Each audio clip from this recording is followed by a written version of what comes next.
Assalamualaikum warahmatullahi wabarakatuh. Perkenalkan, nama saya Arinda Faradala Novianti. Di sini saya dari Prodi Perbankan Syariah akan menjelaskan materi tentang bank dan lembaga keuangan syariah. Yang pertama, dana pensiun syariah. Menurut Undang-Undang Nomor 11 Tahun 1992, dana pensiun merupakan badan hukum yang mengelola dan menjalankan program yang menjanjikan manfaat pensiun.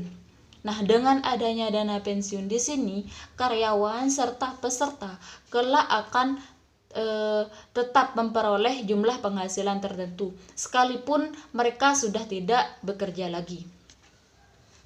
Tujuan dan fungsi dana pensiun syariah.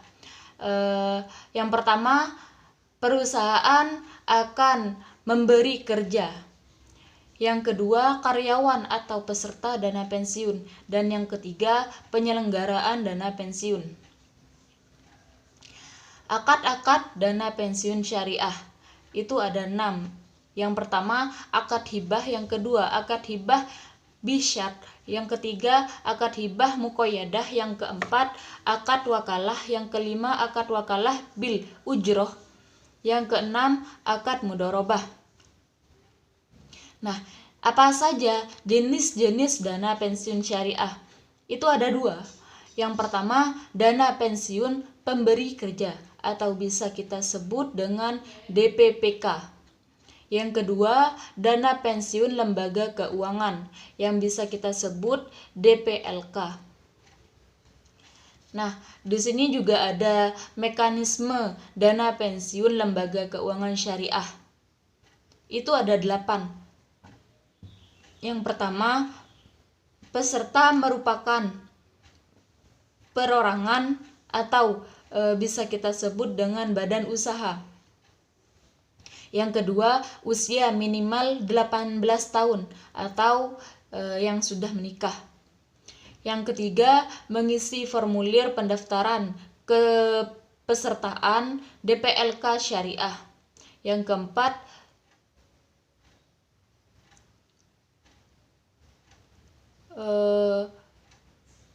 aturan bulanan dengan minimum jumlah tertentu. Yang kelima, menyerahkan kopian kartu identitas diri dan kartu keluarga. Yang keenam, membayar biaya pendaftaran. Yang ketujuh, membayar iuran tambahan berupa premi bagi peserta program dana pensiun plus asuransi jiwa. Yang kedelapan, memenuhi semua akad yang ditetapkan oleh DPLK syariah. Bank dan lembaga keuangan syariah juga ada materi tentang modal ventura. Modal ventura di sini merupakan suatu investasi dalam bentuk pembiayaan berupa penyertaan modal ke dalam suatu perusahaan swasta sebagai pasangan usaha untuk jangka waktu tertentu. Sejarahnya di sini, awal mulanya tumbuh industri modal ventura dengan diterbitkannya Undang-Undang Investasi Usaha Kecil pada tahun 1958 di Amerika, di mana secara resmi diperbolehkannya kantor pendaftaran usaha kecil untuk mendaftarkan perusahaan modal kecil untuk membantu pembiayaan dan permodalan dari usaha wira swasta di Amerika.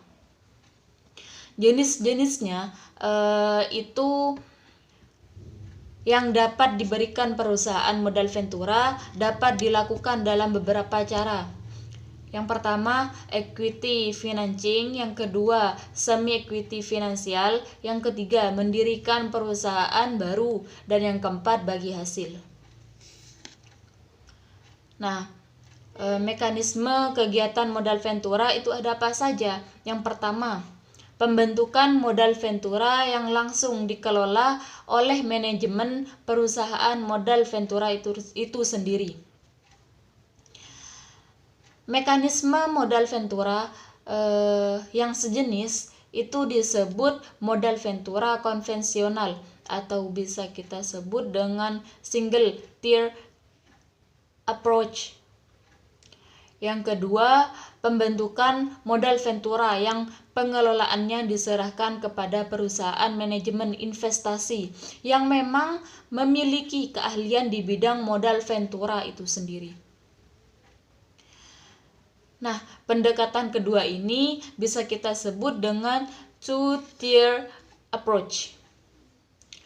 Di sini juga ada sumber pendanaan modal perseorangan. Itu ada 5. Yang pertama, investor perseorangan. Yang kedua, investor institusi. Yang ketiga, perusahaan asuransi dan dana pensiun. Yang keempat, perbankan. Dan yang kelima, lembaga keuangan internasi. Tahapan pembiayaan modal ventura itu ada 4. Yang pertama, pengembangan ide usaha. Yang kedua, awal kegiatan usaha. Yang ketiga, ekspansi, dan yang keempat kejenuhan atau bisa kita sebut dengan penurunan. Nah, di sini juga ada analisis pembiayaan modal ventura yang memberikan skema pembiayaan usaha untuk relatif lebih lunak. Terutama pembiayaan melalui modal ini dapat dikatakan relatif lebih lunak, terutama jika dibandingkan dengan pembiayaan dari kredit perbankan, antara lain karena balas jasa yang harus diberikan oleh penerima modal ventura kepada perusahaan modal ventura berdasarkan prinsip bagi hasilnya. Perkembangan modal ventura saat ini. Jadi keberadaan modal ventura di Indonesia itu diawali dengan didirikannya PT Bahana Pembinaan Usaha Indonesia atau bisa kita sebut dengan BPUI berdasarkan peraturan pemerintah nomor 18 tahun 1973 tentang penyertaan modal negara untuk mendirikan perusahaan perseorangan yang usahanya itu bergerak dalam bidang penyertaan modal 36 pada tahun 1973 yang ditugasi untuk membiayai pengembangan usaha. Nah, di dalam Bank dan LKS ini juga ada materi tentang perusahaan pembiayaan syariah. Perusahaan pembiayaan syariah di sini adalah pembiayaan berdasarkan persetujuan atau kesepakatan antara perusahaan pembiayaan dengan pihak yang lain yang mewajibkan pihak yang dibiayai untuk mengembalikan pembiayaan tersebut dalam jangka waktu tertentu dengan imbalan atau bagi hasil. Nah, pembiayaan prinsip syariah yang disalurkan oleh perusahaan pembiayaan dapat merupakan komponen investasi, piutang pembiayaan atau piutang sewa. Pendiri perusahaan pembiayaan pada tahun 2006, Menteri Keuangan mengeluarkan peraturan nomor 84/PMK-012/2006 tentang perusahaan pembiayaan.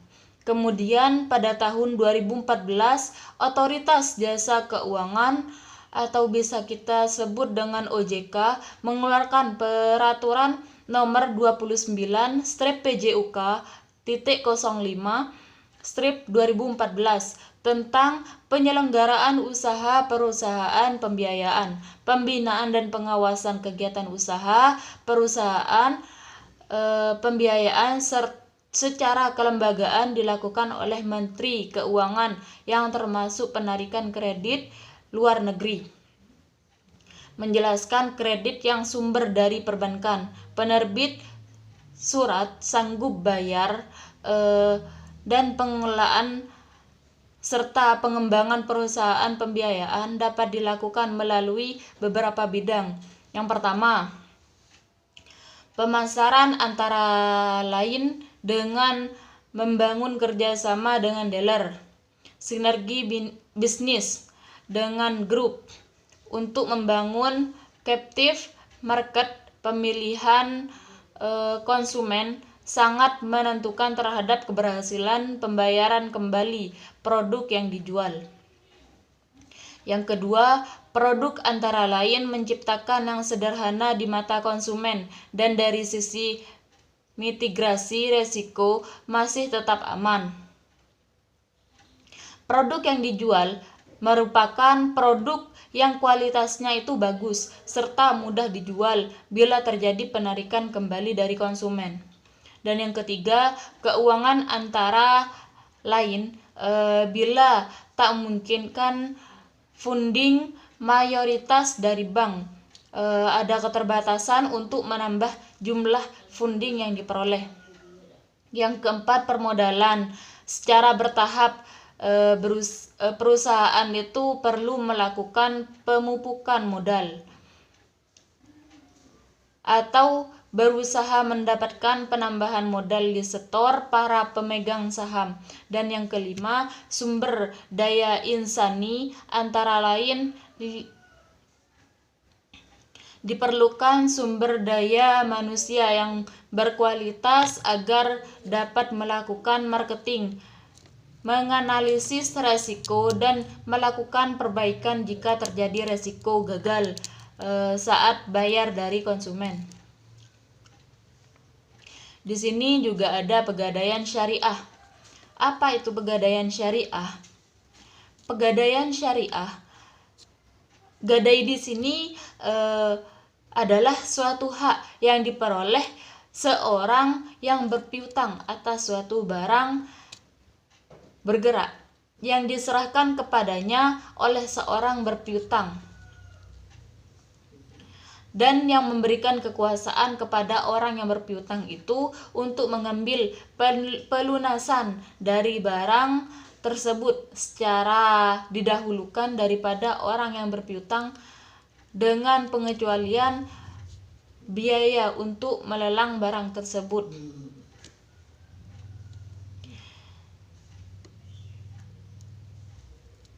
Jadi, biaya yang telah dikeluarkan menyelamatkan serta barang itu digadaikan. Biaya mana itu harus didahulukan.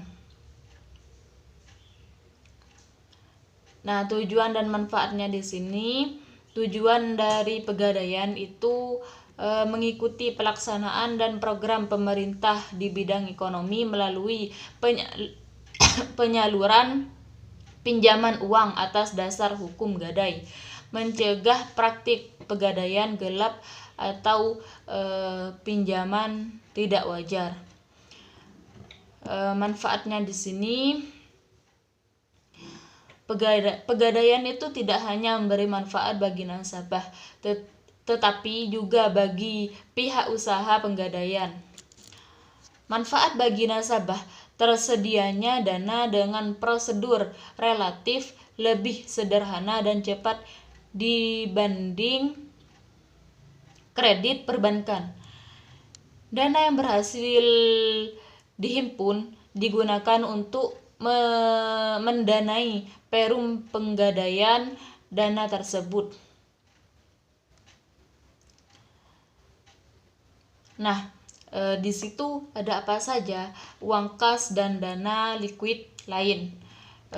Ada juga pendanaan kegiatan operasional, ada juga pembelian dan pengadaan berbagai macam bentuk aktiva tetap dan inventaris. Ada juga penyaluran dana, investasi lain, dan juga pinjaman pegawai.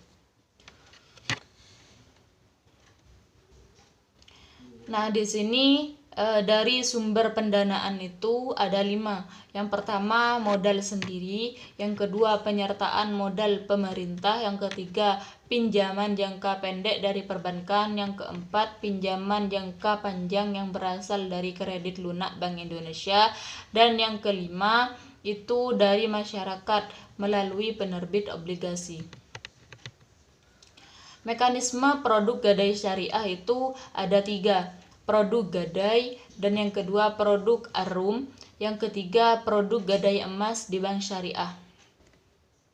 Di sini juga dijelaskan tentang lembaga pengelola zakat dan juga wakaf.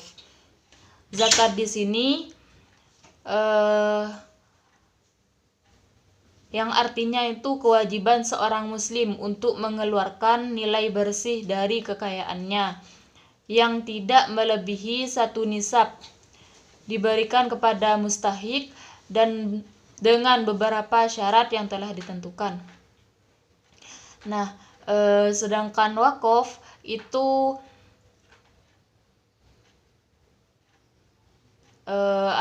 menahan atau tetap berdiri.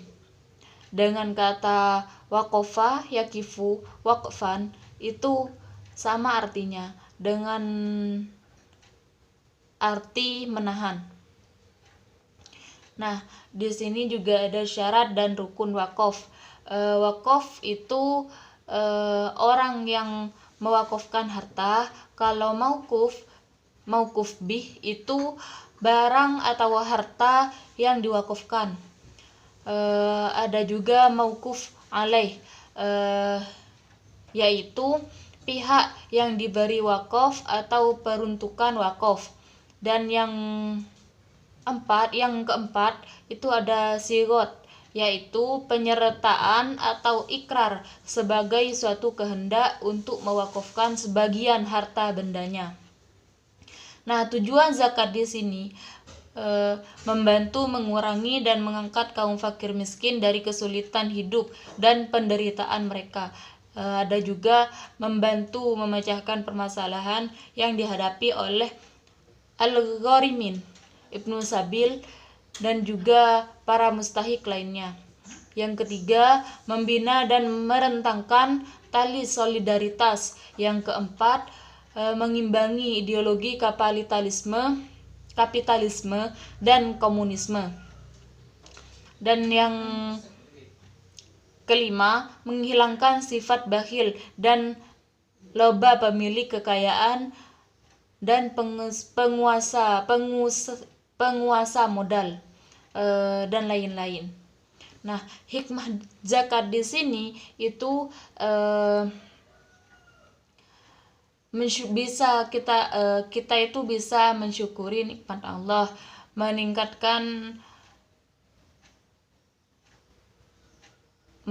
suburkan harta dan pahala, serta membersihkan diri dari kotoran, kikir, dan juga dosa. Yang kedua, melindungi masyarakat dari bahaya kemiskinan dan kemelaratan serta segala akibatnya. Yang ketiga, mewujudkan rasa solidaritas dan belas kasihan. Dan yang keempat, memerangi dan mengatasi kefakiran yang menjadi sumber bencana dan kejahilan, serta banyak juga yang lainnya. Di sini juga ada koperasi jasa keuangan syariah. Nah, di dalam materi ini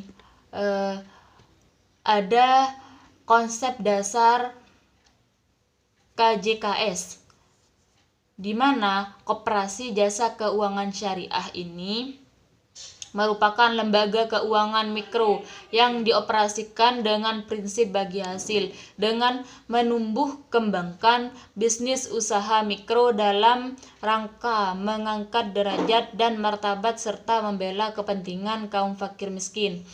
Syarat pendirian KJKS itu setelah berlakunya Peraturan Pemerintah Nomor 7 Tahun 2021 tentang kemudahan perlindungan serta pemberdayaan koperasi dan usaha mikro kecil dan juga menengah.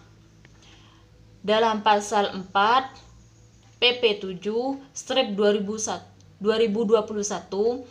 menyatakan bahwa koperasi itu memperoleh status badan hukum pada tanggal diterbitkan Surat Keputusan Menteri Hukum dan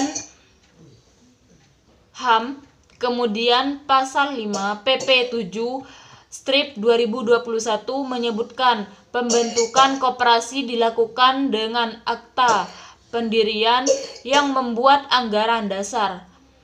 Dan di sini juga dijelaskan tentang kegiatan operasional KJKS-nya. Apa saja apa itu kegiatan operasionalnya? Yaitu meliputi simpan pinjam, asuransi, angkutan, dan juga lain sebagainya yang berkaitan dengan layanan jasa, dilakukan untuk memberikan jasa layanan kepada para anggota dan masyarakat yang membutuhkan. Sekian dari saya, kurang lebihnya mohon maaf. Wallahu muwaffiq ila aqwamit thoriq. Wassalamualaikum warahmatullahi wabarakatuh.